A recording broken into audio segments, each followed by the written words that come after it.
ദിയ കൃഷ്ണയുടെ വിവാഹ ജീവിതം കഴിഞ്ഞ കുറേ നാളുകളായി സോഷ്യൽ മീഡിയയിൽ ചർച്ചാ വിഷയമാണ്.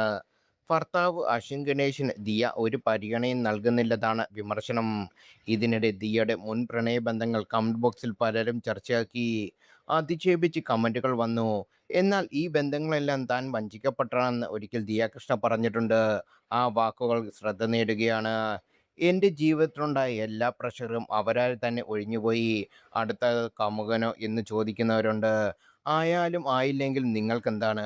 ജീവിതകാലം മുഴുവൻ ഒരാളുടെ ടോക്സിറ്റി കണ്ട് അയാളുടെ കൂടെ തന്നെ നിൽക്കാൻ എനിക്ക് പറ്റില്ല. അങ്ങനെ ചെയ്യുന്ന ഒരുപാട് പേരുണ്ടാകും. എനിക്കൊറ്റ ജീവിതമേ ഉള്ളൂ. 100 പേരെങ്കിൽ 100 പേർ വരുന്നോട്ടെ. പെർഫെക്റ്റ് പാർട്ണറെ കണ്ടുപിടിക്കുന്നത് വരെ ഞാൻ പ്രണയത്തിലായിരിക്കും. അതിലൊരു തെറ്റും ഞാൻ കാണുന്നില്ല. എനിക്ക് ബോറടിക്കുന്നു എന്ന് പറഞ്ഞ് ഇന്നേവരെ ഒരാളെയും ഞാൻ എൻ്റെ ജീവിതത്തിൽ നിന്ന് ഒഴിവാക്കിയിട്ടില്ല. ആര് ജീവിതത്തിലേക്ക് വന്നാലും അവർക്ക് 100% നൽകുന്ന ആളാണ് ഞാൻ.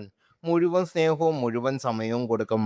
പക്ഷേ അവർ തന്നെ വേദനിപ്പിക്കുന്ന അവസ്ഥയിലായിരുന്നു എന്ന് ദിയ കൃഷ്ണ അന്ന് പറഞ്ഞു. ഓർമ്മ വെച്ച കാലം തൊട്ട് എനിക്ക് ബോയ് ഫ്രണ്ട്സ് ഉണ്ട്. LKG പഠിക്കുമ്പോഴേ ഐ ഹാർട്ട് യു എന്നെഴുതി ഞാൻ കൊടുക്കാറുണ്ടായിരുന്നു. ചെറിയ കുട്ടിയായിരുന്നപ്പോൾ മുതൽ ഞാൻ രോഗിയായിരുന്നു. അത് പറയാൻ എനിക്ക് നാണക്കേടില്ല. എത്ര പേർ വേദനിപ്പിച്ചിട്ട് എന്നെ ദ്രോഹിച്ചിട്ട് പോയിട്ടുണ്ടെങ്കിലും എനിക്ക് വീണ്ടും മറ്റുള്ളവരെ സ്നേഹിക്കാൻ പറ്റും. അതിൽ എനിക്ക് അഭിമാനമുണ്ട്. ചിലർക്ക് ഒരാൾ ചീറ്റ് ചെയ്ത് പോയി കഴിഞ്ഞാൽ അവർക്ക് വേറൊരാളെ സ്നേഹിക്കാനും വിശ്വസിക്കാനും പുതിയൊരു ബന്ധം, ജീവിതം തുടങ്ങാനും ബുദ്ധിമുട്ടാക്കും.